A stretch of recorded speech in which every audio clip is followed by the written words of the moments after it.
श्री हरि श्री हरि श्री हरि। श्री विष्णु पुराण द्वितीय अंश चौथा अध्याय।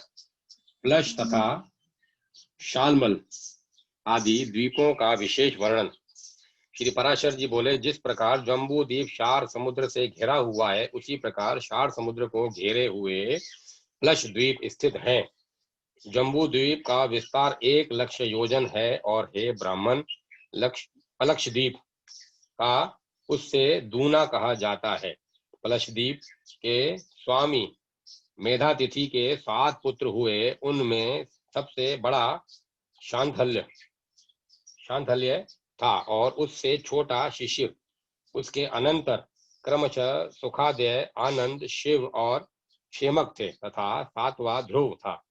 ये सब पलशद्वीप के अधीश्वर हुए। उनके अपने अपने अधिकृत वर्षों में प्रथम शांत वर्ष है तथा अन्य शिशिर वर्ष, सुखोदय वर्ष, आनंद वर्ष, शिव वर्ष, क्षेमक वर्ष और ध्रुव वर्ष है तथा उनकी मर्यादा निश्चित करने वाले अन्य 7 पर्वत हैं।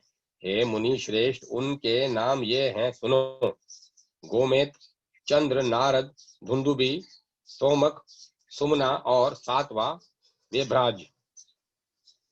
इन अति सुरमय वर्ष पर्वतों और वर्षों में देवता और गंधर्व के सहित सदा निष्पाप प्रजा निवास करती है। वहां के निवासी गण पुण्यवान होते हैं और वे चिरकाल तक जीवित रहकर मरते हैं। उनको किसी प्रकार की आदि व्याधि नहीं होती है, निरंतर सुख ही रहता है। उन वर्षों की 7 ही समुद्रगामिनी नदियां हैं। उनके नाम मैं तुम्हें बतलाता हूँ, जिनके श्रवण मात्र से वे पापों को दूर कर देती हैं।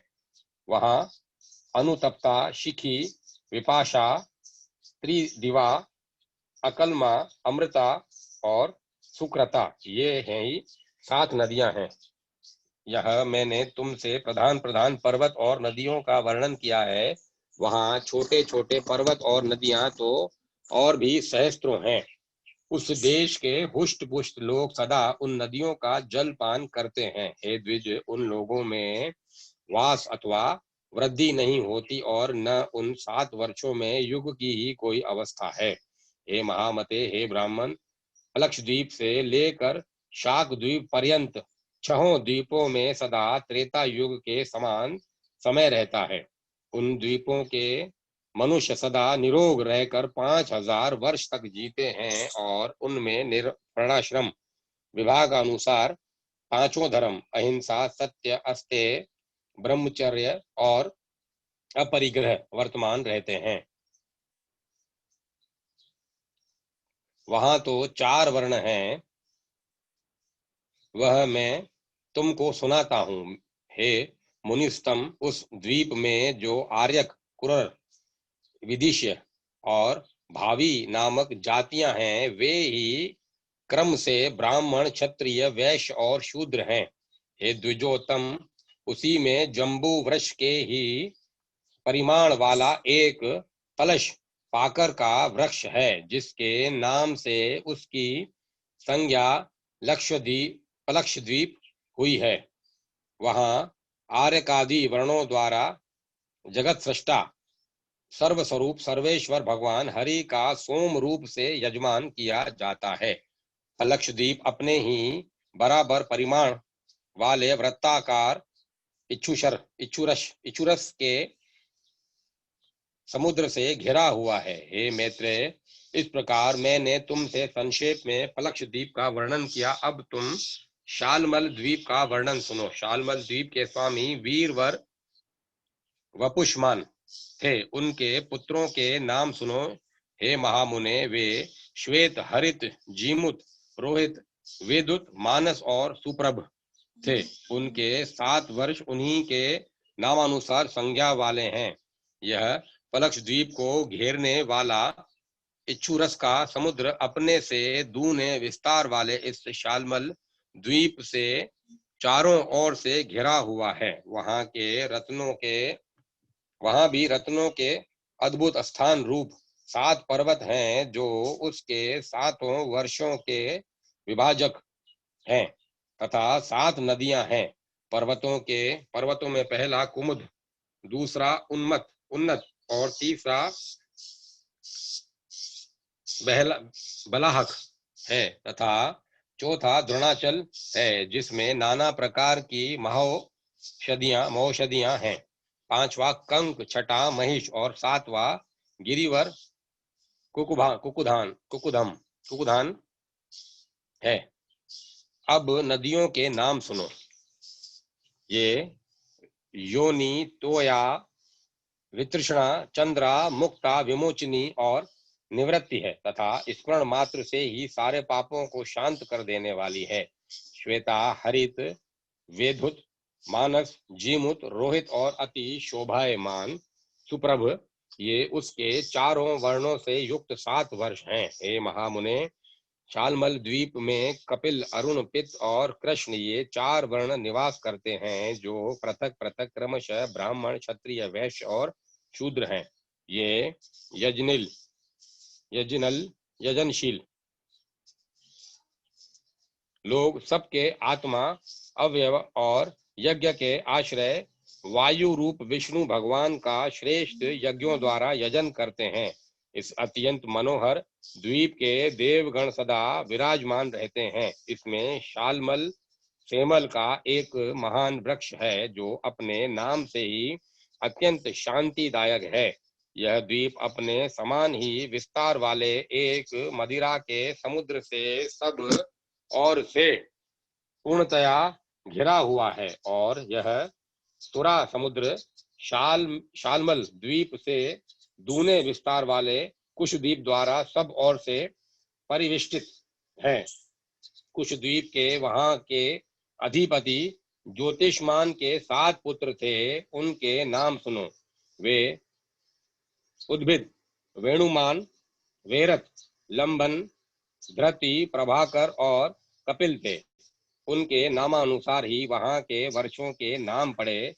उसमें दैत्य और दानवों के सहित मनुष्य तथा देव, गंधर्व, यश और किन्नर आदि निवास करते हैं। हे महामुने, वहां भी अपने अपने कर्मों के तत्पर दमी, सुष्मी, स्नेह और मंदेह नामक 4 ही वर्ण हैं, जो क्रमशः ब्राह्मण, क्षत्रिय, वैश्य और शूद्र ही हैं। अपने प्रारब्धशय से निमित्त शास्त्र अनुकूल कर्म करते हुए वहां कुछ द्वीप के में ही वे ब्रह्म रूप जनार्दन की उपासना द्वारा अपने प्रारब्ध फल के निमित्त शास्त्र अनुकूल कर्म करते हुए वहां कुछ द्वीप में ही वे ब्रह्म रूप जनार्दन की उपासना द्वारा अपने प्रारब्ध फल के देने वाले अत्युग्र अहंकार का श्रय करते हैं। ये महामुने, उस द्वीप में विदुर्म, हेमशेल, धृतिमान, पुष्पवान, कुशेशय, हरि और 7वां मंद्राचल, ये 7 वर्ष पर्वत हैं, तथा उसमें 7 ही नदियां हैं। उनके नाम क्रमशः सुनो। वे धुतपापा, शिवा, पवित्रा, सम्मति, विदुत, अंबा और मही है। ये संपूर्ण पापों को हरने वाली है। वहां और भी सहस्त्रों छोटी छोटी नदियां और पर्वत हैं। कुश द्वीप में एक कुश का झाड़ है, उसी के कारण उसका यह नाम पड़ा है। यह द्वीप अपने ही बराबर विस्तार वाले घी के समुद्र से घिरा हुआ है, और वह धृत समुद्र क्रोंच द्वीप के परिविष्ट है। हे महाभाग, अब उसके अगले क्रोंच नामक महाद्वीप के विषय में सुनो, जिसका विस्तार कुश द्वीप से दूना है। क्रोंच द्वीप में महात्मा धृतिमान में के जो पुत्र थे, उनके नामानुसार ही महाराज धृतिमान ने उनके वर्षों के नाम रखे। हे मुने, उसके कुशल, मंदक, उष्ण, पीवर, अंधकारक, मुनि और धुंधुबी, ये 7 पुत्र थे। वहां भी देवता और गंधर्वों से सेवित अति मनोहर 7 वर्ष पर्वत हैं। हे महाबुद्धे, उनके नाम सुनो। उनमें पहला क्रोंच, दूसरा वामन, तीसरा अंधकारक, चौथा घोड़ी के मुख के समान रत्नमय स्वाहिनी पर्वत, 5वां दीवाव्रत, छठा पुंडरीकावान और सातवां महापर्वत दुंदुभी है। वे द्वीप परस्पर एक दूसरे से दूने हैं और उन्हीं की भांति उनके पर्वत भी उत्तरोत्तर द्विगुण हैं।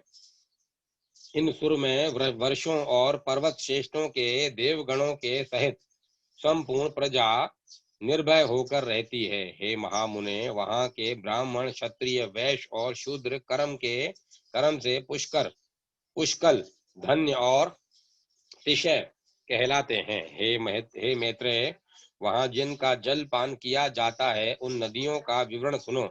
उस द्वीप में 7 प्रधान और अन्य सैकड़ों शूद्र नदियां हैं।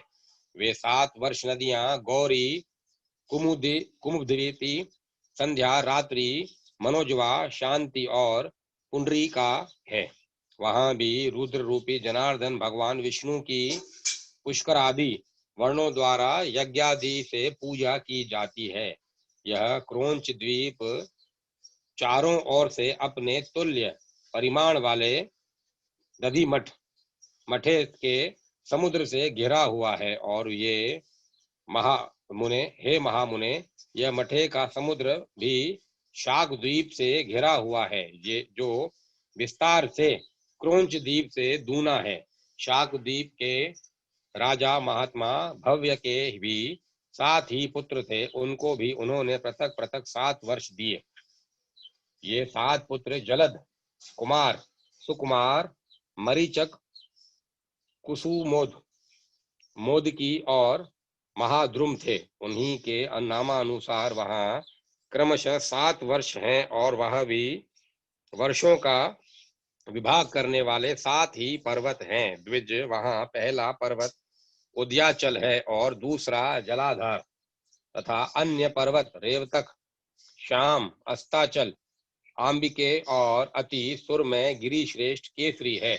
वहां सिद्ध और गंधर्वों से सेवित एक अति महान शाकव्रत है, जिसके वायु का स्पर्श करने से हृदय में परम आह्लाद उत्पन्न होता है। वहां चतुर्वर्ण से युक्त अति पवित्र देश और समस्त पाप तथा भय को दूर करने वाली सुकुमारी, कुमारी, नलिनी, धेनुका, येषु, वेणुका और गभस्ती, ये 7 महापवित्र नदियां हैं। हे महामुने, इसके सिवा उस द्वीप में और भी सैकड़ों छोटी छोटी नदियां और सैकड़ों हजारों पर्वत हैं। स्वर्ग भोग के अनंतर जिन्होंने पृथ्वी तल पर आकर जलद आदि वर्षों में जन्म ग्रहण किया है, वे लोग प्रसन्न होकर उनका जल पान करते हैं। उन 7 वर्षों में धर्म का ह्रास, पारस्परिक संघर्ष, कलह अथवा मर्यादा का उल्लंघन कभी नहीं होता।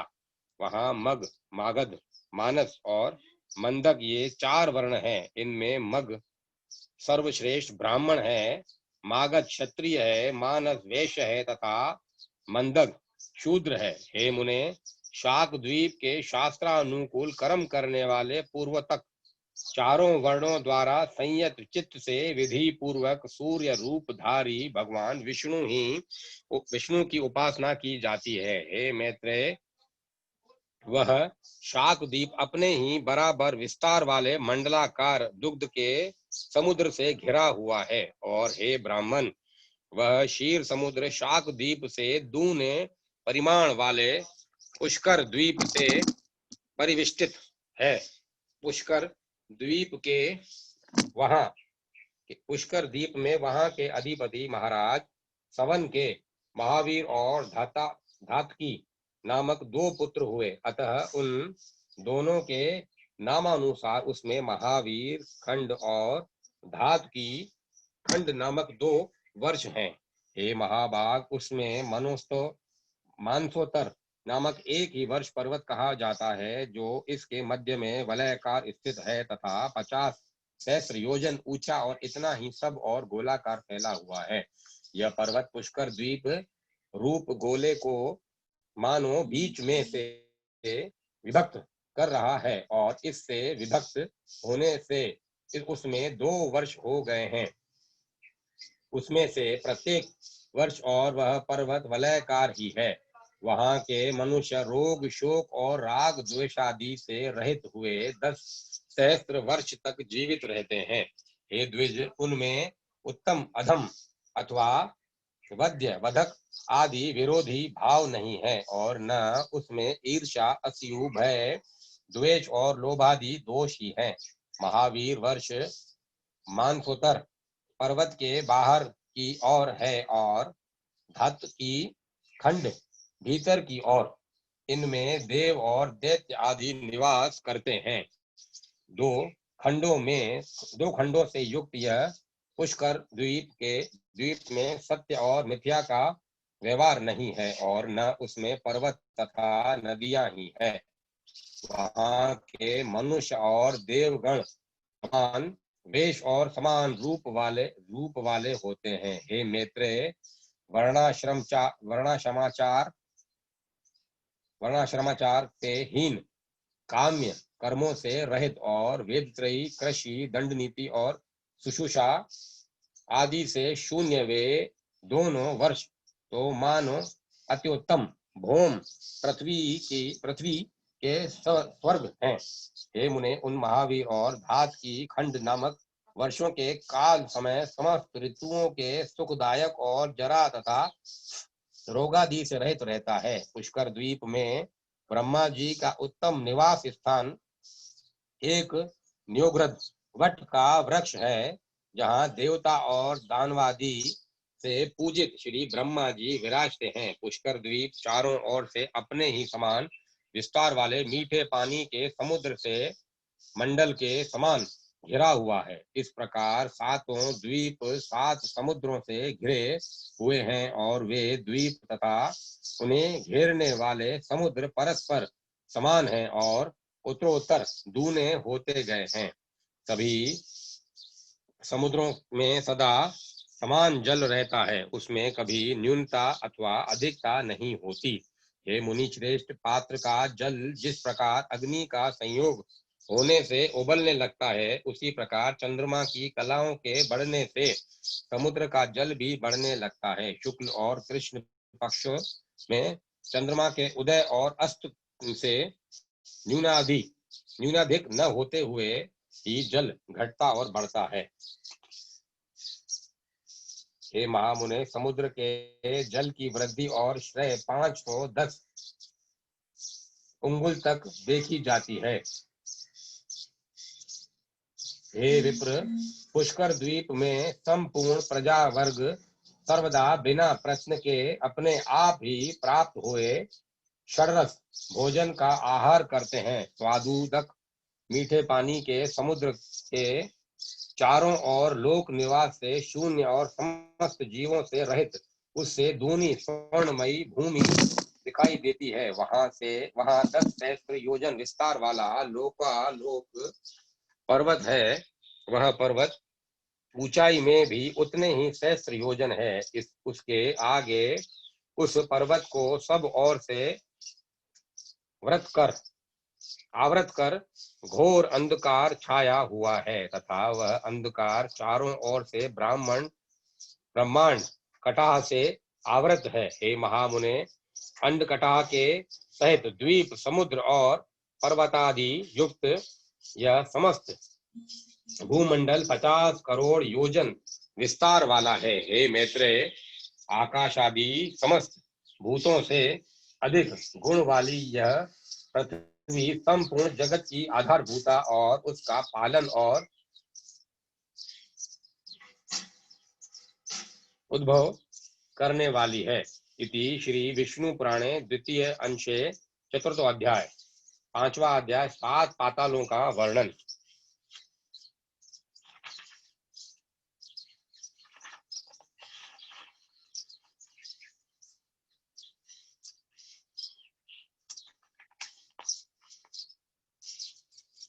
श्री पराशर जी बोले, हे द्विज, मैंने तुमसे यह पृथ्वी का विस्तार कहा, उसकी ऊंचाई भी 17 सहस्त्र योजन कही जाती है। हे मुनिसुतम, अतल वितल नितल गभस्तिमान महातल सुतल और पाताल, इन सातों में से प्रत्येक 10-10 सहस्त्र योजन की दूरी पर है।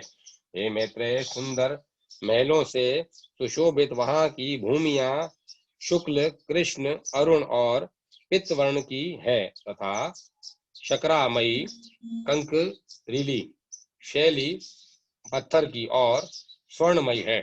हे महामुने, उनमें दानव, दैत्य, यक्ष और बड़े बड़े नाग आदिकों की सैकड़ों जातियां निवास करती हैं।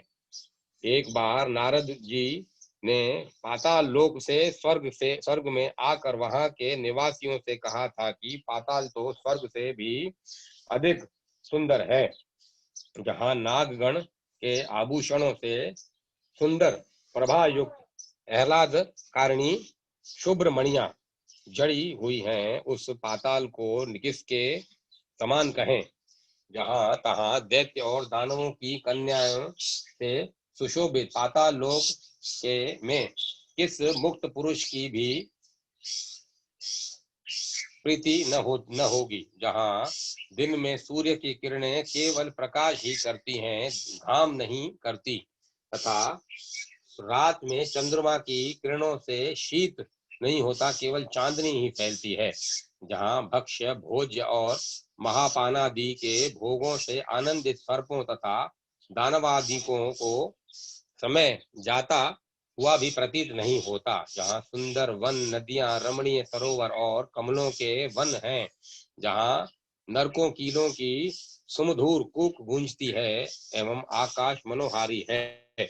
और हे द्विज, जहां पाताल निवासी दैत्य, दानव और नागगण द्वारा अति स्वच्छ आभूषण, सुगंधमय अनुलेपन, वीणा, वेणु और मृदंग आदि के स्वर तथा सूर्य, ये सब एवं भाग्यशालियों के भोगने योग्य और भी अनेक भोग भोगे जाते हैं।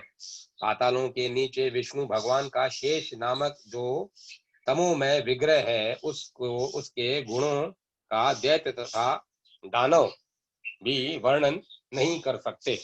जिन देव ऋषि पूजित देवों का सिद्धगण अनंत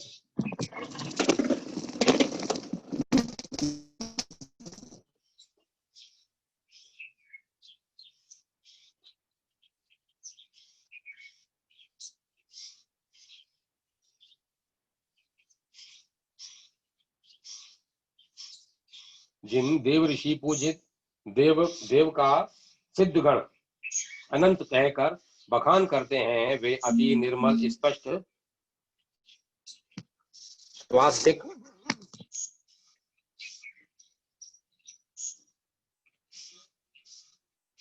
चिन्हों से विभूषित तथा सहस्त्र सिर वाले हैं, जो अपने फणों की सहस्त्र मणियों से संपूर्ण दिशाओं को देदीप्यमान करते हुए संसार के कल्याण के लिए समस्त असुरों को वीरहीन करते रहते हैं।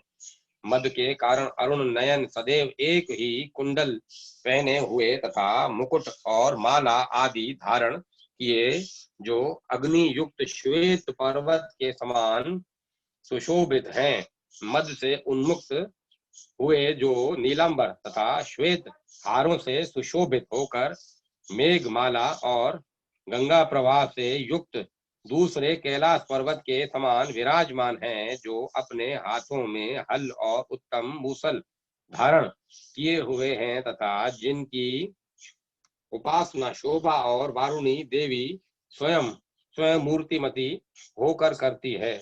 कल्पना में जिनके मुखों से विषयाग्नि शिखा के समान दीप्तिमान संकर्षण नामक रुद्र निकलकर तीनों लोकों का भक्षण कर जाता है, वह समस्त देवगणों से वंदित शेष भगवान अशेष भूमंडल को मुकुट पर धारण किए हुए पाताल तल में विराजमान हैं। उनका बल, वीर्य, प्रभाव, स्वरूप, तत्व और रूप आकार देवताओं से भी नहीं जाना और कहा जा सकता। जिनके फणों की मणियों की आभा से अरुण वर्ण हुई यह समस्त पृथ्वी फूलों की माला के समान रखी हुई है, उनके बल वीर्य का वर्णन भला कौन करेगा।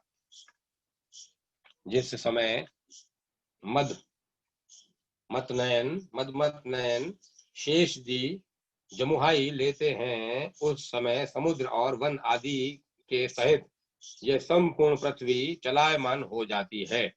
उनके गुणों का अंत गंधर्व, अप्सरा, सिद्ध, किन्नर, नाग और चारण आदि कोई भी नहीं कर सकता। इसीलिए वे अविनाशी देव अनंत कहलाते हैं, जिनका नाग वधुओं द्वारा लेपित हरिचंदन पुनः पुनः श्वास वायु से छूट छूट कर दिशाओं को सुगंधित करता रहता है, जिनकी आराधना से पूर्वकालीन महर्षि गर्ग ने समस्त ज्योतिर्मंडल, ग्रह, नक्षत्र आदि और शकुन, उपशकुन आदि नैमित्तिक फलों को तत्वतः जाना था। उन नाग श्रेष्ठ शेष जी ने इस पृथ्वी को अपने मस्तक पर धारण किया हुआ है, जो स्वयं भी देव, असुर और मनुष्यों के सहित संपूर्ण लोकमाला, पाताल आदि समस्त लोकों को धारण किए हुए हैं।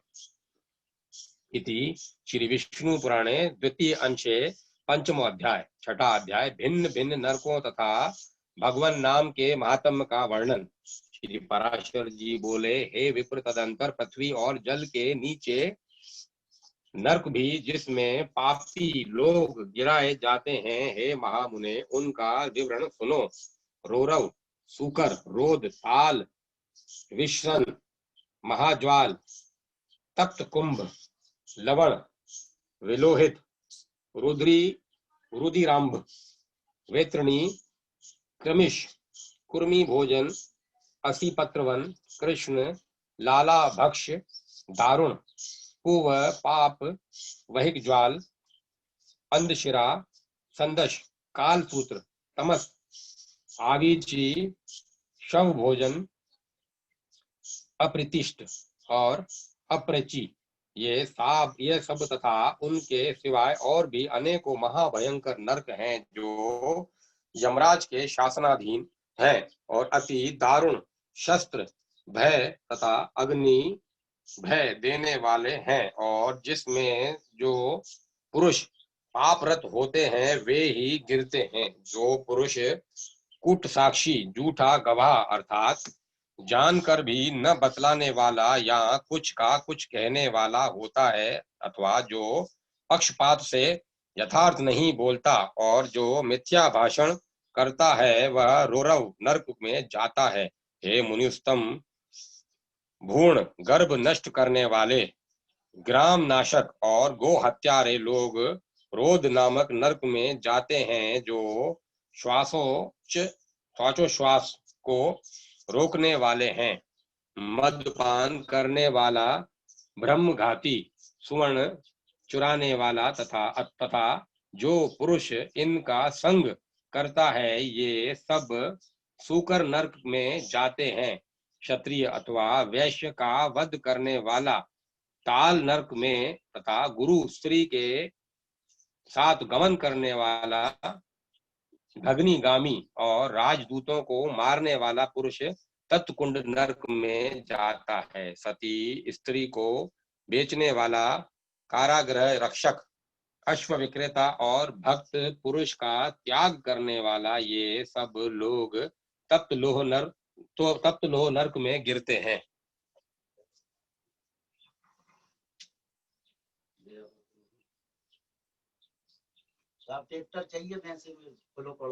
पुत्र वधु और पुत्री के साथ विषय करने वाला पुरुष महाज्वाल नरक में गिराया जाता है, तथा जो नराधम गुरुजनों का अपमान करने वाला और उनसे दुर्वचन बोलने वाला होता है, तथा जो वेद की निंदा करने वाला, वेद बेचने वाला या अगम्य स्त्री से संभोग करता है, हे द्विज, वे सब लवण्य नरक में जाते हैं।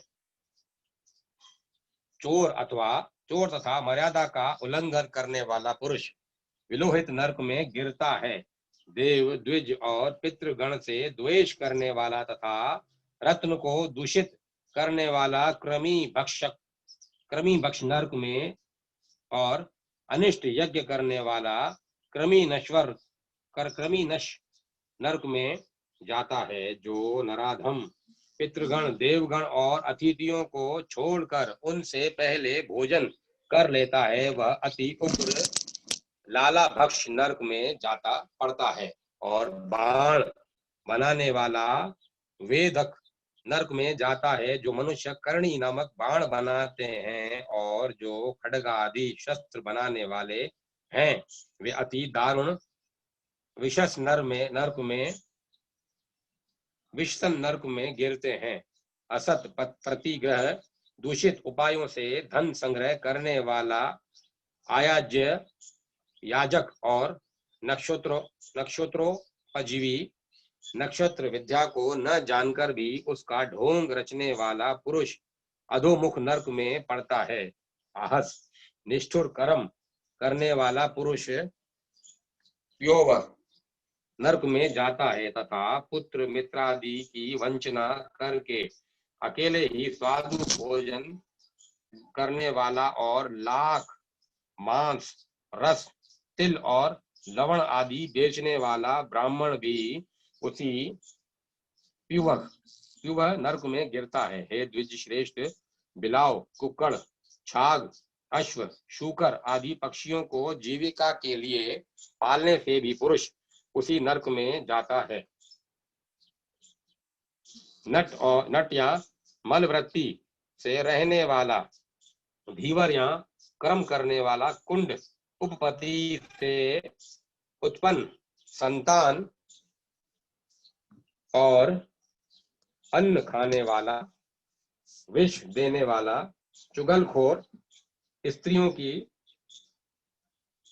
असदवृत्ति के आश्रय रहने वाला, धन आदि के लोभ से बिना पर्व के अमावस्या आदि पर्व दिनों का कार्य कराने वाला,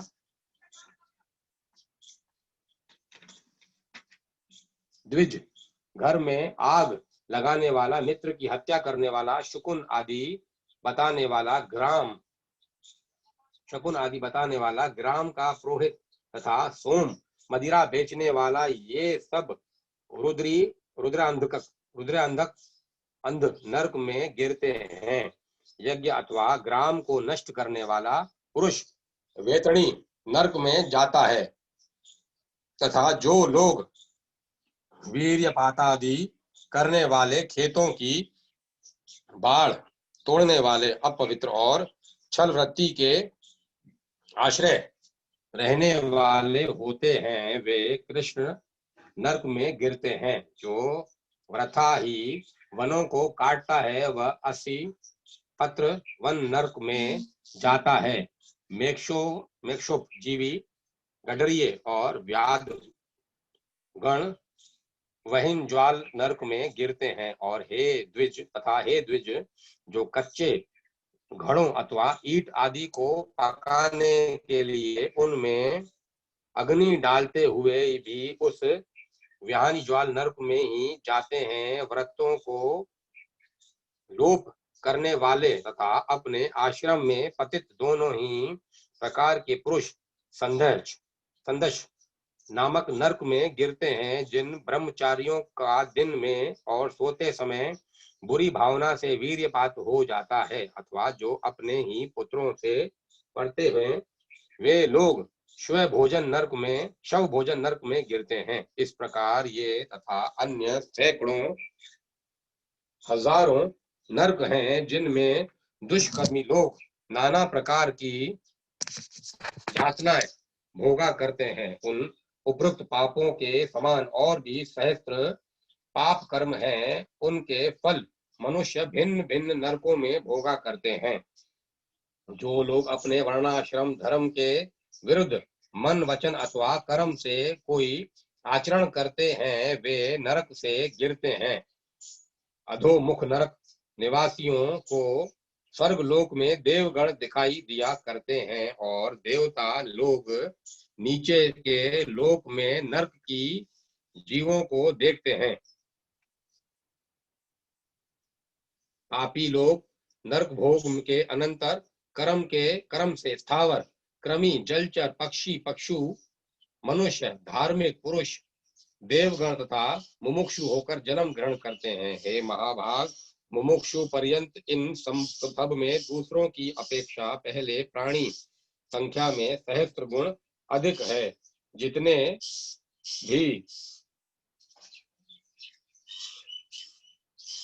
भी स्वर्ग में हैं उतने ही नरक में हैं।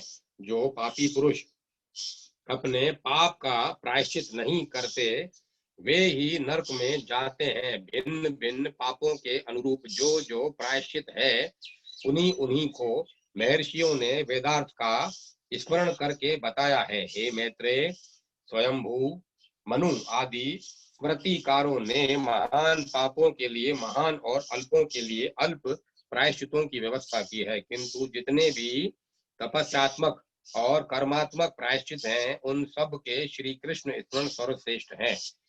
जिस पुरुष के चित्त में पाप कर्म के अनंतर पश्चाताप होता है उसके लिए ही प्रायश्चितों का विधान है, किंतु यह हरि स्मरण तो एकमात्र स्वयं ही परम प्रायश्चित है।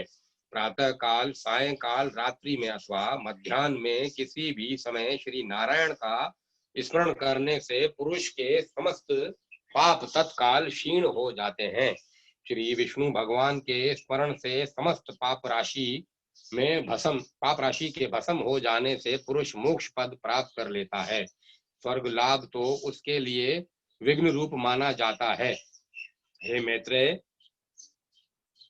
जिनका चित्त जप, होम और अर्चना आदि करते हुए निरंतर भगवान वासुदेव में लगा रहता है उसके लिए इंद्रपद आदि फल तो अंतराय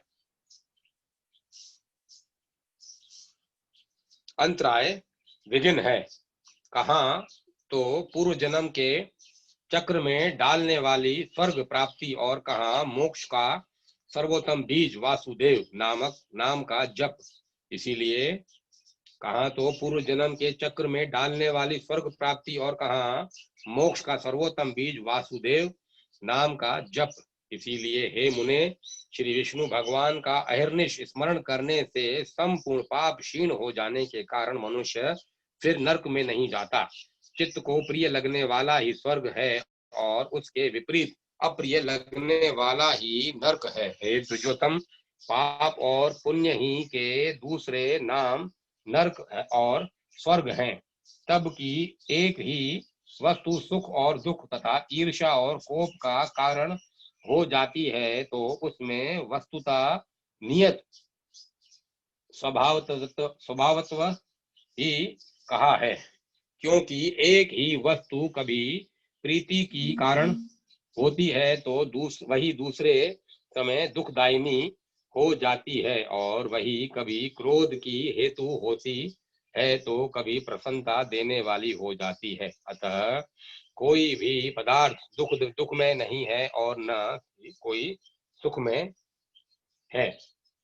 ये सुख दुख तो मन के ही विकार हैं। परमार्थ ज्ञान ही परब्रह्म है और अविद्या की उपाधि से वही बंधन का कारण है। यह संपूर्ण विश्व ज्ञान में ही है। ज्ञान से भिन्न और कोई वस्तु नहीं है। हे मैत्रेय, विद्या और अविद्या को भी तुम ज्ञान ही समझो। हे द्विज, इस प्रकार मैंने तुमसे समस्त भूमंडल, संपूर्ण पातालोक और नरकों का वर्णन कर दिया। समुद्र, पर्वत, द्वीप, वर्ष और नदियां, इन सभी की मैंने संक्षेप में व्याख्या कर दी है। अब तुम और क्या सुनना चाहते हो? इति विष्णु पुराणे द्वितीय अंशे षष्ठो अध्याय। 7वां अध्याय भूर्भुवः आदि 7 अधर्व लोकों का वृतांत। श्री मैत्रेय जी बोले, ब्राह्मण, आपने मुझसे समस्त भूमंडल का वर्णन किया है। हे मुने, अब मैं भूर्लोक आदि समस्त लोकों के विषय में सुनना चाहता हूँ। हे महाभाग, मुझ जिज्ञासु से आप ग्रह गण की स्थिति तथा उनके परिमाण आदि यथावत वर्णन कीजिए। श्री पराशर जी बोले, जितनी दूर तक सूर्य और चंद्रमा की किरणों का प्रकाश जाता है, समुद्र, नदी और पर्वत आदि से युक्त उतना प्रदेश पृथ्वी कहलाता है। हे द्विज, जितना पृथ्वी का विस्तार और परिमंडल घेरा है उतना ही विस्तार और परिमंडल भूर्वलोक का भी है। हे मैत्रेय, पृथ्वी से 1 लाख योजन दूर सूर्यमंडल है और सूर्यमंडल से भी 1 लक्ष योजन के अंतर पर चंद्रमंडल है। चंद्रमा से पूरे 100,000 1 लाख योजन ऊपर संपूर्ण नक्षत्र मंडल प्रकाशित हो रहा है। ये ब्राह्मण नक्षत्र मंडल से 2 लाख योजन ऊपर बुध और बुध से भी 2 लाख योजन ऊपर शुक्र स्थित है। शुक्र से इतनी ही दूरी पर मंगल है और मंगल से भी 2 लाख योजन ऊपर बृहस्पति जी हैं। हे द्विजोतम, बृहस्पति जी से 2 लाख योजन ऊपर शनि है और शनि से 1 लक्ष योजन के अंतर पर सप्तऋषि मंडल है तथा सप्तऋषियों से भी 100,000 योजन ऊपर समस्त ज्योतिष चक्र की नाभि रूप ध्रुव मंडल स्थित है। हे महामुने, मैंने तुमसे यह त्रिलोकी की उच्चता के विषय में वर्णन किया है। यह त्रिलोकी यज्ञ फल की भोग भूमि है और यज्ञानुष्ठान की स्थिति इस भारतवर्ष में ही है। ध्रुव से 1 करोड़ योजन ऊपर महरलोक है जहाँ कल्पांत पर्यंत रहने वाले भृगु आदि सिद्ध गण रहते हैं।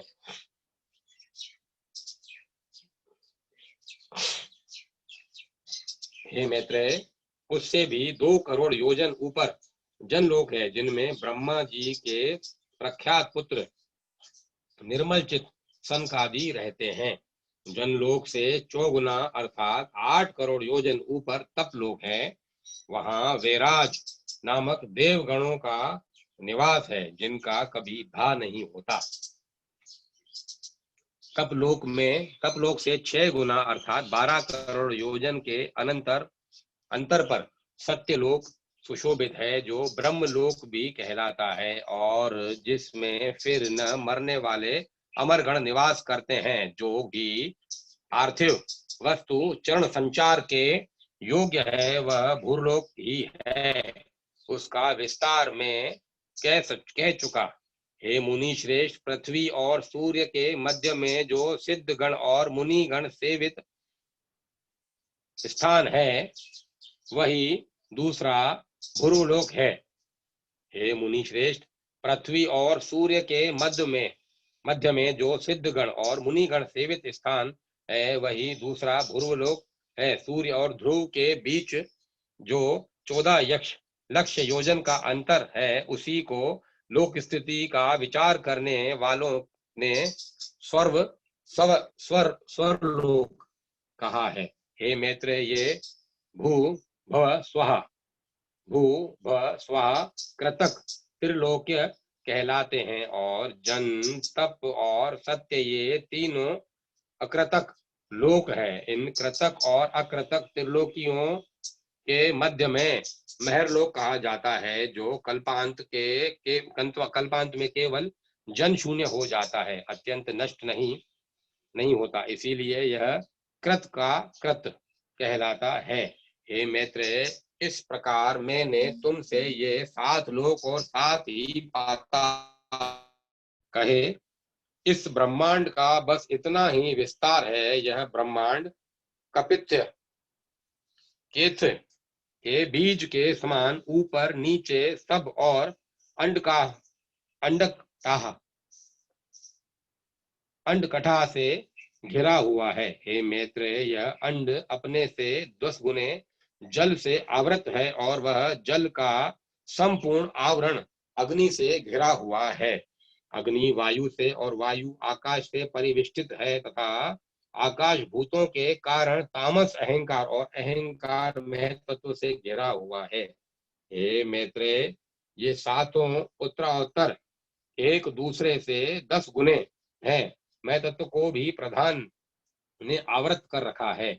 वह अनंत है तथा उसका न कभी अंत नाश होता है और न कोई संख्या ही है, क्योंकि हे मुने, यह अनंत असंख्य अपरिमेय और संपूर्ण जगत का कारण है और वही परा प्रकृति है। उसमें ऐसे ऐसे हजारों लाखों तथा सैकड़ों करोड़ ब्रह्मांड हैं जिस प्रकार काष्ठ में अग्नि और तिल में तेल रहता है, उसी प्रकार स्वयं प्रकाश चेतनात्मा व्यापक पुरुष प्रधान में स्थित है। हे महाबुद्धे, ये संशयशील आपस में मिले हुए प्रधान और पुरुष भी समस्त भूतों की स्वरूप भूता विष्णु शक्ति से आवृत है।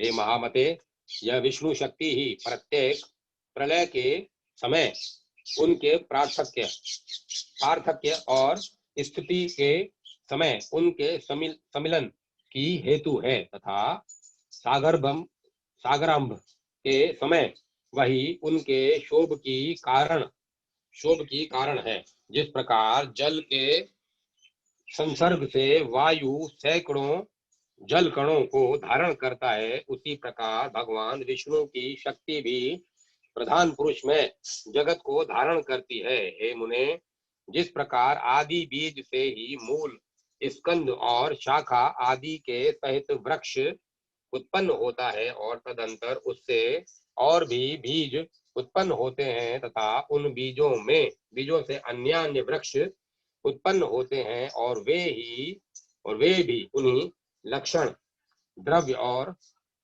कारणों से युक्त होते हैं। इसी प्रकार पहले अव्याकृत प्रधान से मैतत्व से लेकर पंचभूत पर्यंत संपूर्ण विकार उत्पन्न होते हैं तथा उनसे देव असुर आदि का जन्म होता है और फिर उनके पुत्र तथा उन पुत्रों के अन्य पुत्र होते हैं। अपने बीज से अन्य पूर्व वृक्ष से उत्पन्न होने से जिस प्रकार पूर्व वृक्ष की कोई क्षति नहीं होती,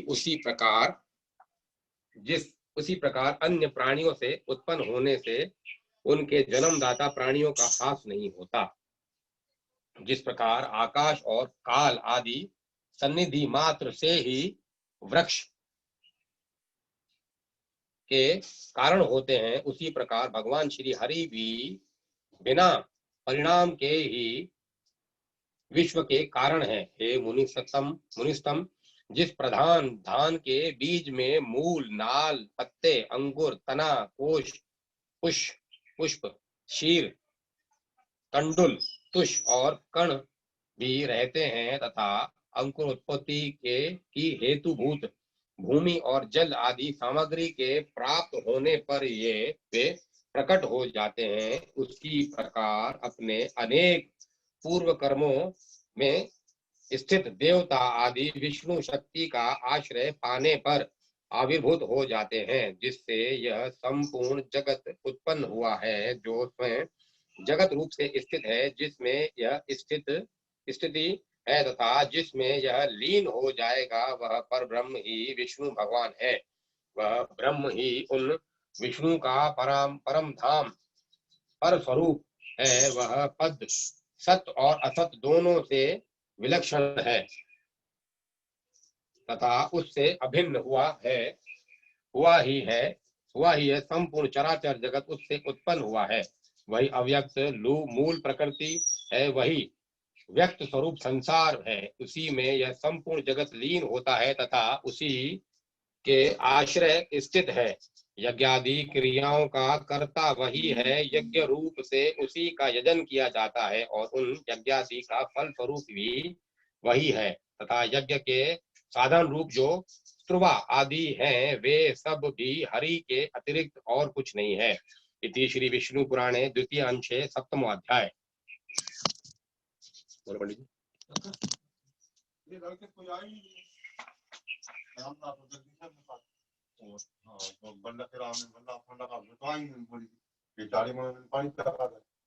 एक घंटे में आ जाएंगे ना, अभी आराम कर रहा हूँ। नहीं जाएंगे तो मैंने कल 12 बजे बाद बल्ला में सुनना दूंगा, मैं 5 बजा बोला तुम क्या ये रात के में 5 बजे मैं कल निकल जाऊंगा, उसी बाबा खत्म कर लूंगा, पूरी लाइन सीधी कर लूंगा, मैं पानी करना, फिर मैं 2 दिन बाद में आऊंगा, पानी दे दूंगा।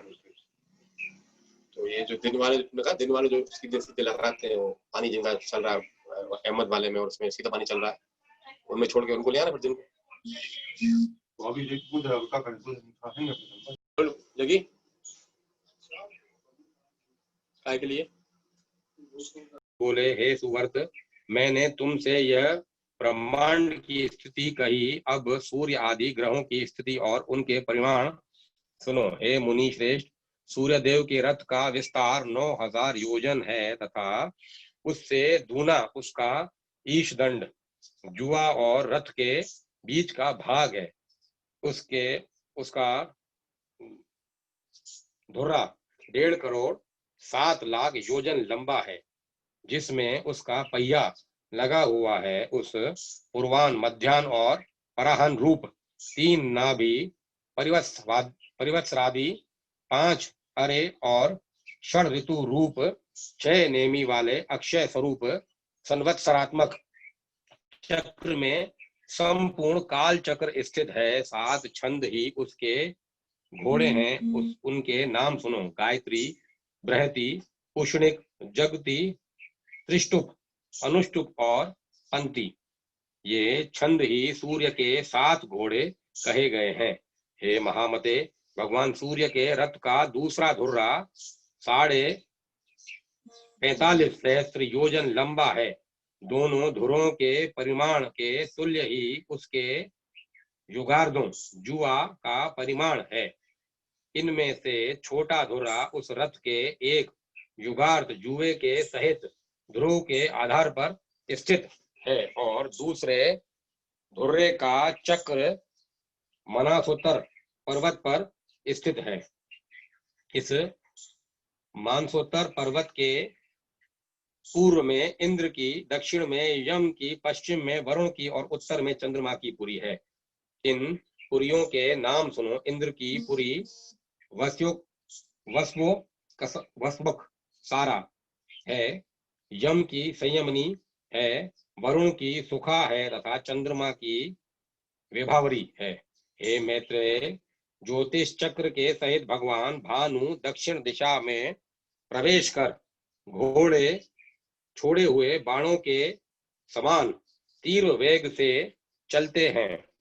भगवान सूर्य देव दिन और रात्रि की व्यवस्था के कारण हैं और रागादि कलेशों के क्षीण हो जाने पर वे ही क्रम मुक्ति भागी योगी जनों के देवयान नामक श्रेष्ठ मार्ग ये हैं। हे मैत्रेय, सभी द्वीपों में सर्वदा मध्याह्न तथा मध्य रात्रि के समय सूर्य देव मध्य आकाश में सामने की ओर रहते हैं। अर्थात जिस द्वीप या खंड में सूर्य देव मध्याह्न के समय सम्मुख पड़ते हैं, उसकी समान रेखा पर दूसरी ओर स्थित द्वीपांतर में वे उसी प्रकार मध्य रात्रि के समय रहते हैं। इसी प्रकार उदय और अस्त भी सदा एक दूसरे के सम्मुख ही होते हैं। हे ब्राह्मण, समस्त दिशा और विदिशाओं में जहां तक लोग रात्रि का अंत होने पर सूर्य को जिस स्थान पर देखते हैं, उनके लिए वहां उसका उदय होता है, और जहां दिन के अंत में सूर्य का तिरोभाव होता है, वहीं उसका अस्त कहा जाता है। सर्वदा एक रूप से स्थित सूर्य देव का वास्तव में न उदय होता है और न अस्त, बस उनका देखना और न देखना ही उनके उदय और अस्त हैं। मध्याह्न काल में इंद्र आदि में से किसी की पुरी पर प्रकाशित होते हुए सूर्यदेव पाशवृत्ति 2 पुरियों के सहित 3 पुरियों और 2 कोणों विदिशाओं को प्रकाशित करते हैं। इसी प्रकार अग्नि आदि कोणों में से किसी एक कोण में प्रकाशित होते हुए ये पार्श्ववर्ती 2 कोण के सहित 3 कोण और 2 पुरियों को प्रकाशित करते हैं। सूर्यदेव उदय होने के अनंतर मध्याह्न पर्यंत अपनी बढ़ती हुई किरणों से तपते हैं और फिर क्षीण होती हुई किरणों से अस्त हो जाते हैं। किरणों की वृद्धि और हास्य एवं तीव्रता, मंदता आदि सूर्य के समीप और दूर होने से मनुष्य के अनुभव के अनुसार कही गई है। सूर्य के उदय और अस्त से ही पूर्व और पश्चिम दिशाओं की व्यवस्था हुई है। वास्तव में तो वे जिस प्रकार पूर्व में प्रकाश करते हैं, उसी प्रकार पश्चिम और पार्श्ववर्ती उत्तर और दक्षिण दिशाओं में भी करते हैं। सूर्य देव देव पर्वत सुमेरु के ऊपर स्थित ब्रह्मा जी की सभा के अतिरिक्त और सभी स्थानों को प्रकाशित करते हैं।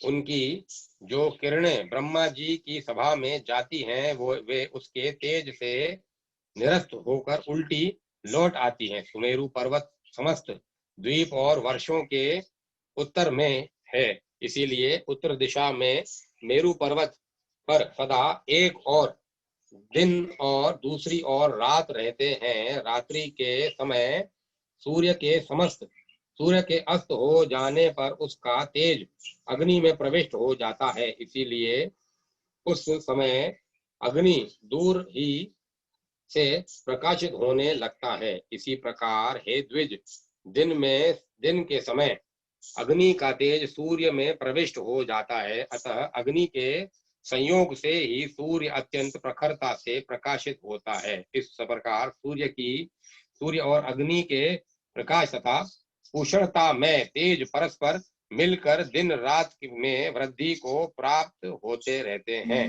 मेरु के दक्षिणी और उत्तरी भूमध्य में सूर्य के प्रकाशित होते समय अंधकारमयी रात्रि और प्रकाश में दिन क्रमशः जल में प्रवेश कर जाते हैं। दिन के समय रात्रि में प्रवेश करने से ही जल कुछ ताम्रवर्ण दिखाई देता है, किंतु सूर्य अस्त हो जाने पर उसमें दिन का प्रवेश हो जाता है, इसीलिए दिन के प्रवेश के कारण रात्रि के समय वह शुक्ल वर्ण हो जाता है।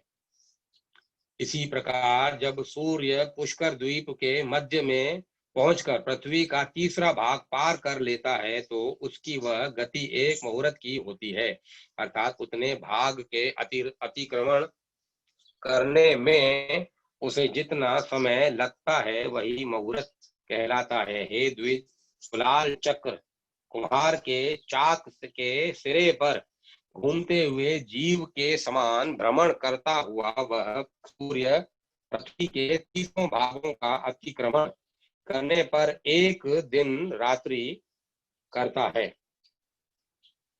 हे द्विज, उत्तरायण के आरंभ में सूर्य सबसे पहले मकर राशि में जाता है, उस पश्चात वह तीन राशियों में एक राशि से दूसरी राशि में जाता है।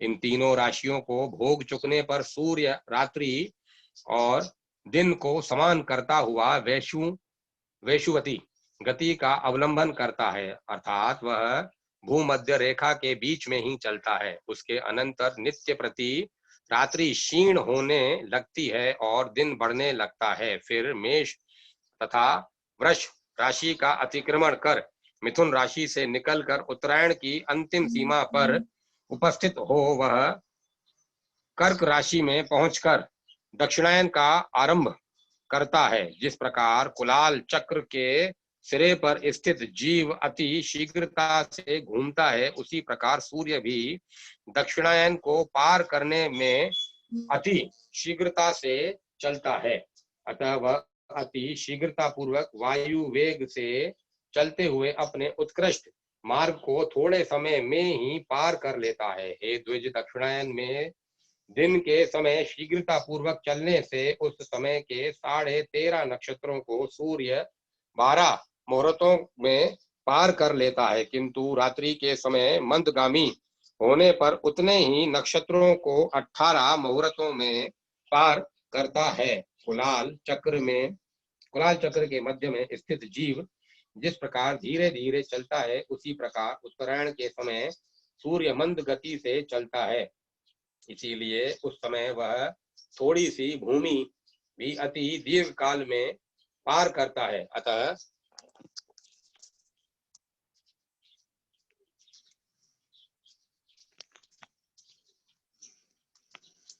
थोड़ी सी भूमि भी दीर्घ काल में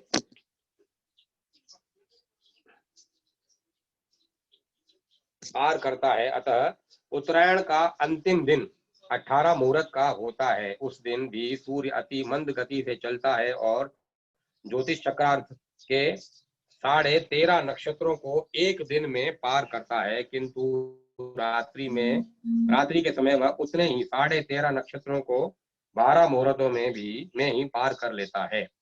अतः जिस प्रकार नाभि देश में के चक्र में मंद मंद घूमने से वहां का मृत पिंड भी मंद गति से घूमता है, उसी प्रकार ज्योतिष चक्र के मध्य में स्थित ध्रुव अति मंद गति से घूमता है। हे मैत्रेय, जिस प्रकार कुलाल चक्र की नाभि अपने स्थान पर ही घूमती रहती है, उसी प्रकार ध्रुव भी अपने स्थान पर ही घूमता रहता है।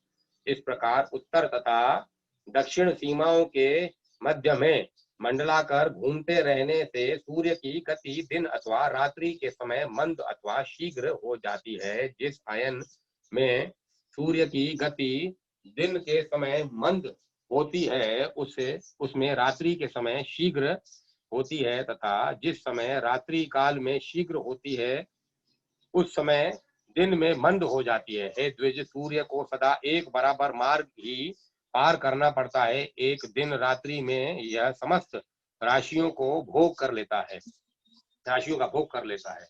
सूर्य 6 राशियों को रात्रि के समय भोगता है और 6 को दिन के समय। राशियों के परिणाम अनुसार ही दिन का बढ़ना घटना होता है तथा रात्रि की लघुता दीर्घता भी राशियों के परिमाण से ही होती है। राशियों के भोगानुसार ही दिन अथवा रात्रि की लघुता अथवा दीर्घता होती है। उत्तरायण में सूर्य की गति रात्रि काल में शीघ्र होती है तथा दिन में मंद। दक्षिणायन में उसकी गति इसके विपरीत होती है। रात्रि उषा कहलाती है तथा दिन व्यष्टि प्रभात कहा जाता है। इन उषा और व्यष्टि के बीच के समय को संध्या कहते हैं। वृष्टि और उषा दिन और रात्रि के वैदिक नाम हैं तथा रात्रि व उषा अहर्वृष्टि। इस अति दारुण और भयानक संध्या काल के उपस्थित होने पर मंदेहा नामक भयंकर राक्षस गण सूर्य को खाना चाहते हैं। इस अति दारुण और भयानक संध्या काल में उपस्थित होने पर मंदेहा नामक भयंकर राक्षस गण सूर्य को खाना चाहते हैं। हे मैत्रेय, उन राक्षसों को प्रजापति का यह शाप है कि उसका शरीर अक्षय रहकर भी मरण नित्य प्रति हो। अतः संध्या काल में उसका सूर्य से अति भीषण युद्ध होता है। हे महामुने, उस समय द्विजोत्तम गण तो ब्रह्म स्वरूप ओंकार तथा गायत्री से अभिमंत्रित जल छोड़ते हैं। उस वज्र स्वरूप जल से वे तुष्ट राक्षस दग्ध हो जाते हैं। अग्निहोत्र में जो सूर्य ज्योति इत्यादि मंत्र से प्रथम आहुति दी जाती है, उससे सहस्त्रांशु दिन नाथ देवदीप्तिमान हो जाते हैं। ओमकार, विश्व, तेजस और प्रज्ञा रूप 3 धामों से 3 भगवान विष्णु हैं। 3 धामों से युक्त भगवान विष्णु है। ओमकार, विश्व, तेजस और प्रज्ञा रूप 3 धामों से युक्त भगवान विष्णु है।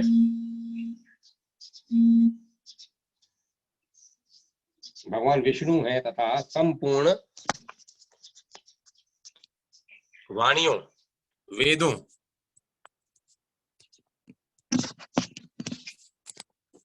का अधिपति है। उसके उच्चारण मात्र से ही वे राक्षस गण नष्ट हो जाते हैं। सूर्य विष्णु भगवान का अति श्रेष्ठ अंश और विकार रहित अंत ज्योतिर स्वरूप है। ओमकार उसका वाचक है और वह उसे अपने राक्षसों के वध में अत्यंत प्रेरित करने वाला है। उस ओमकार की प्रेरणा से अति प्रदीप्त होकर वह ज्योति मंदेहा नामक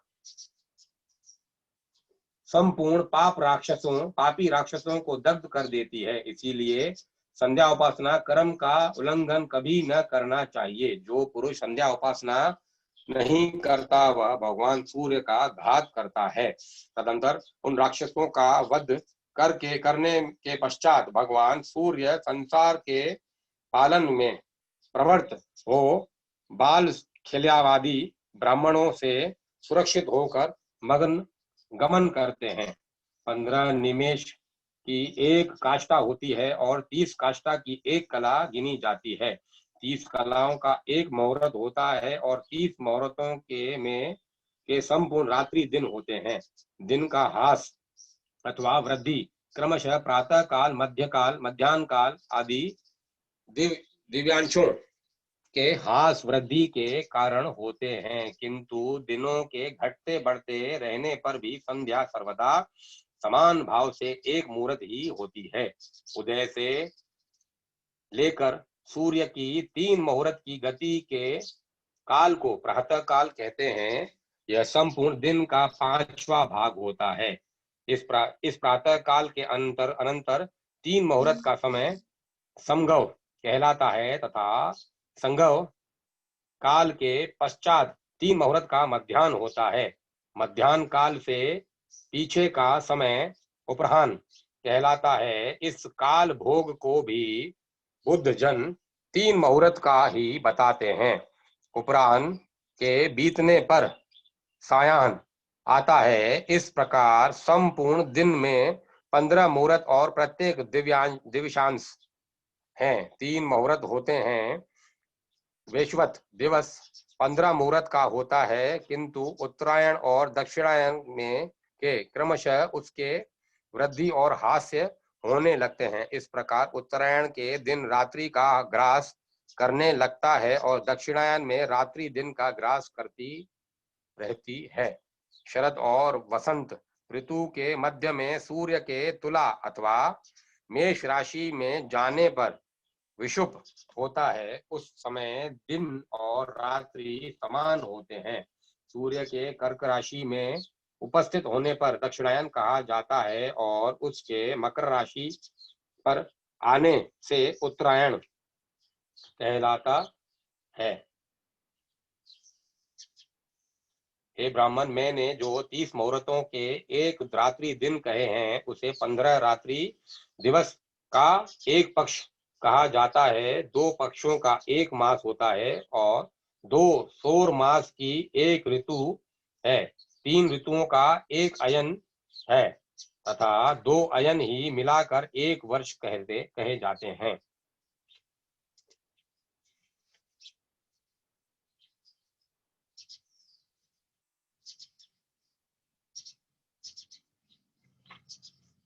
सूर्य, सावन, चंद्र और नक्षत्र इन चारों प्रकार के मासों के अनुसार विविध रूप से कल्पित संवत्सरादि 5 प्रकार के वर्ष युग कहलाते हैं। यह युग ही मलमासादि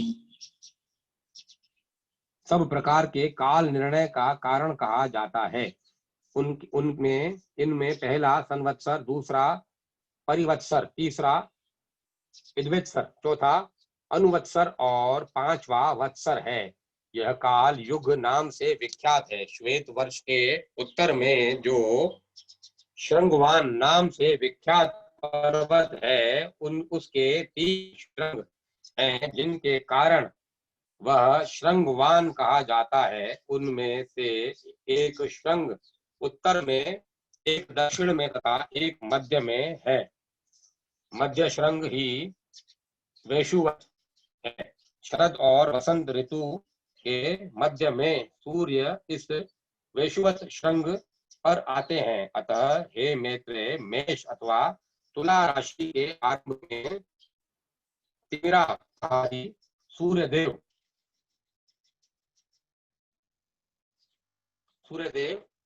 वैष्णवत पर निश्चित होकर दिन और रात्रि को समान परिमाण कर देते हैं। उस समय ये दोनों 15-15 मुहूर्त के होते हैं।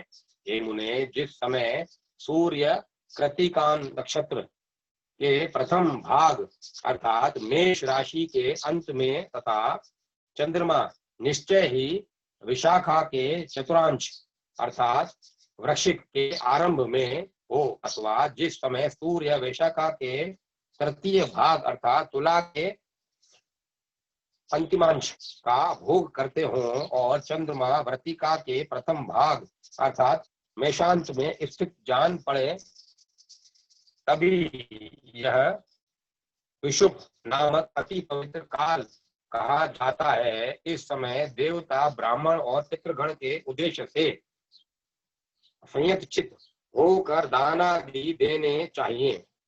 यह समय दान ग्रहण के लिए मानो देवताओं के खुले हुए मुख के समान है। अतः विशुभ काल में दान करने वाला मनुष्य कृतकृत्य हो जाता है। याज्ञादि काल निर्णय के लिए दिन, रात्रि, पक्ष, कला, काष्ठा और क्षण आदि का विषय भली प्रकार जानना चाहिए। राका और अनुमति दो प्रकार के पूर्णमासी, जिस पूर्णिमा में पूर्ण चंद्र विराजमान होता है वह राका कहलाता है, तथा जिसमें एक कलाहीन होती है वह अनुमति कही जाती है। राका और अनुमति दो प्रकार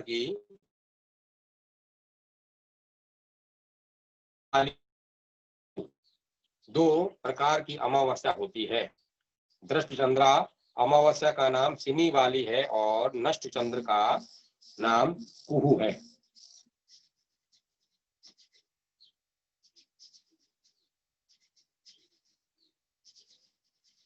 माघ, फाल्गुन, चैत्र, वैशाख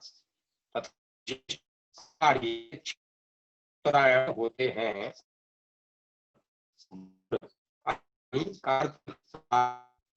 पोष ये 6 मास दक्षिणायन कहलाते हैं।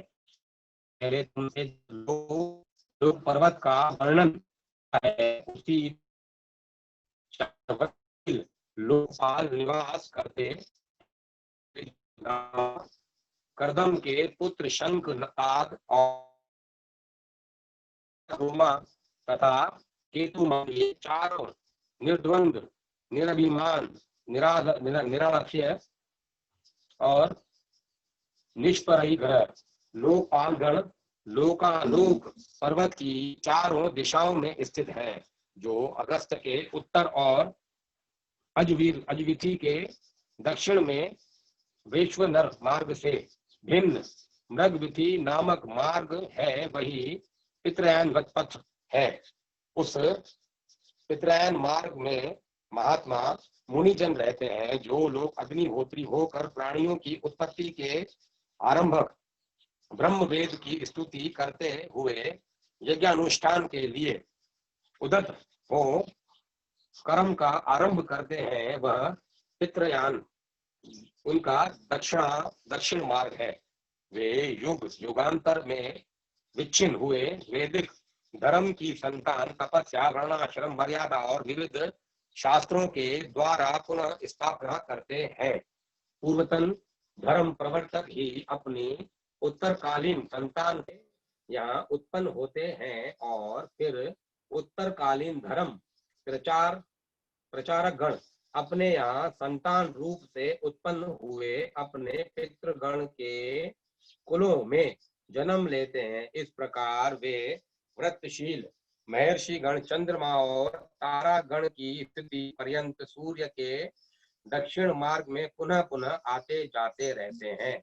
नागविथि के उत्तर और सप्त ऋषियों के दक्षिण में जो सूर्य का उत्तरी मार्ग है उसे देवयान मार्ग कहते हैं। उसमें जो प्रसिद्ध निर्मल स्वभाव और जितेंद्रिय ब्रह्मचारी गण निवास करते हैं, वे संतान की इच्छा नहीं करते, अतः उन्होंने मृत्यु को जीत लिया है। सूर्य के उत्तर मार्ग में 80,000 उधरवरेता मुनि गण प्रलय काल पर्यंत निवास करते हैं। उन्होंने लोभ के असंयोग, मैथुन के त्याग, इच्छा और द्वेष की अप्रवृत्ति, कर्मानुष्ठान के त्याग, काम वासना के असंयोग और शब्द आदि विषयों के दोष दर्शन इत्यादि कारणों से शुद्ध चित्त होकर अमरता प्राप्त कर ली है। भूतों के प्रलय पर्यंत स्थिर रहने को ही अमरता कहते। स्थिति तक के इस काल को ही अपुनमार पुनर्मृत्यु रहे कहा जाता है। हे द्विज, ब्रह्म हत्या और अश्वमेध यज्ञ से जो पाप और पुण्य होते हैं उसका फल प्रलय पर्यंत कहा जाता है। हे मित्र, जितने प्रदेश में ध्रुव स्थित है, पृथ्वी से लेकर उस प्रदेश पर्यंत संपूर्ण देश प्रलय काल में नष्ट हो जाता है। सप्तऋषियों से उत्तर दिशा में ऊपर की ओर जहाँ ध्रुव स्थित है, वह अति तेजोमय स्थान ही आकाश में विष्णु भगवान का तीसरा दिव्य धाम है। हे विप्र, पुण्य पाप के क्षीण हो जाने पर दोष पंक शून्य संयतात्मा मुनिजनों का यही परम स्थान है। पाप पुण्य के निवृत्त हो जाने तथा देह प्राप्ति के संपूर्ण कारणों के नष्ट हो जाने पर प्राणीगण जिस स्थान पर जाकर फिर शोक नहीं करते, वही भगवान विष्णु का परम पद है, जहाँ भगवान की समान ऐश्वर्यता से प्राप्त हुए योग द्वारा सतेज होकर धर्म और ध्रुव आदि लोक साक्षी गण निवास करते हैं, वहीं भगवान विष्णु का परम पद है। हे मैत्र, जिसमें यह भूत भविष्यतः और वर्तमान चराचर जगत ओतप्रोत हो रहा है, वही भगवान विष्णु का परम पद है। जिसमें यह भूत भविष्यत और वर्तमान चराचर जगत ओतप्रोत हो रहा है, वही भगवान विष्णु का परम पद है। जो तल्लीन योगी जनों को आकाश मंडल में देदीप्तिमान सूर्य के समान सबके प्रकाश रूप से प्रतीत होता है तथा जिसका विवेक ज्ञान से ही प्रत्यक्ष होता है, वही भगवान विष्णु का परम पद है। हे द्विज, उस विष्णु पद में ही सबके आधारभूत परम तेजस्वी ध्रुव स्थित हैं तथा ध्रुव जी में समस्त नक्षत्र, नक्षत्रों में मेघ और मेघों में वृष्टि आश्रित है। हे महामुने, उस वृष्टि से ही समस्त सृष्टि का पोषण और संपूर्ण देव मनुष्य आदि प्राणियों की पुष्टि होती है। तदंतर गौ आदि प्राणियों से उत्पन्न दुग्ध और घृत आदि की आहुतियों से परितुष्ट अग्निदेव ही प्राणियों की स्थिति के लिए पुनः वृष्टि के कारण होते हैं। इस प्रकार विष्णु भगवान का यह निर्मल तृतीय लोक ध्रुव ही त्रिलोकी का आधारभूत और वृष्टि का आदि कारण है। हे ब्राह्मण, इस विष्णु पद से ही देवांगनाओं के अंगराग में पांडुर्वर्ण हुई सी पापहारिणी श्री गंगा जी उत्पन्न हुई है। सर्व पापहारिणी श्री गंगा जी उत्पन्न हुई है।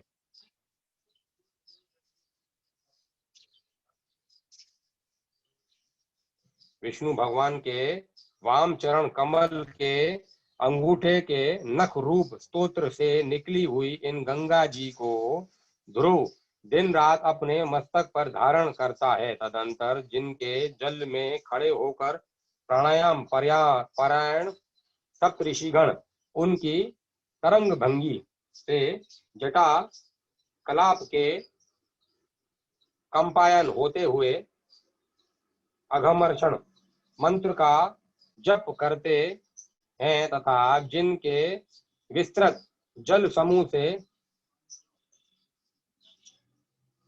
आप्लावित होकर चंद्रमंडल श्रेय के अनंतर पुनः पहले से भी अधिक कांति धारण करता है, वे श्री गंगा जी चंद्रमंडल से निकलकर मेरु पर्वत के ऊपर गिरती हैं और संसार को पवित्र करने के लिए चारों दिशाओं में जाती हैं। चारों दिशाओं में जाने से एक ही सीता, अलकनंदा, चक्षु और भद्र इन चार भेदों वाली हो जाती हैं।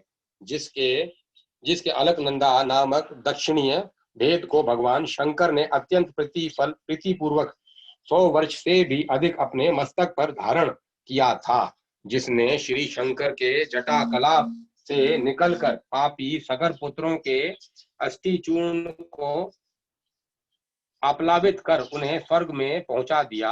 हे मैत्रेय, जिसके जल में स्नान करने से शीघ्र ही समस्त पाप नष्ट हो जाते हैं और अपूर्व पुण्य की प्राप्ति होती है, जिसके प्रवाह में पुत्रों द्वारा पितरों के लिए श्रद्धा पूर्वक किया हुआ एक दिन का भी तर्पण उन्हें 100 वर्ष तक दुर्लभ प्राप्ति तृप्ति देता है। हे द्विज, जिसके तट पर राजाओं ने महायज्ञों से यज्ञेश्वर भगवान पुरुषोत्तम का यजन करके इहलोक और स्वर्गलोक में परम सिद्धि लाभ की है। जिसके जल में स्नान करने से निष्पाप हुए यतिजनों ने भगवान केशव के में चित्त लगाकर अत्युत्तम निर्वाण पद प्राप्त किया है। जो अपना श्रवण, इच्छा, दर्शन, स्पर्श, जलपान, स्नान और यशोगान करने से ही नित्य प्रति प्राणियों को पवित्र करती रहती है, तथा जिसका गंगा ऐसा नाम 100 योजन की दूरी से भी उच्चारण किए जाने पर जीव के 3 जन्मों के संचित पापों को नष्ट कर देता है। त्रिलोकी को पवित्र करने में समर्थ वह गंगा जिससे उत्पन्न हुई है, वही भगवान का तीसरा परम पद है। इति श्री विष्णु पुराणे द्वितीय अंशे अष्टम अध्याय, नवा अध्याय, ज्योतिष चक्र और शिशुमार चक्र। अब इसका कल करेंगे अपन अध्ययन। अभी मैं कथा को यहीं विराम देता हूँ।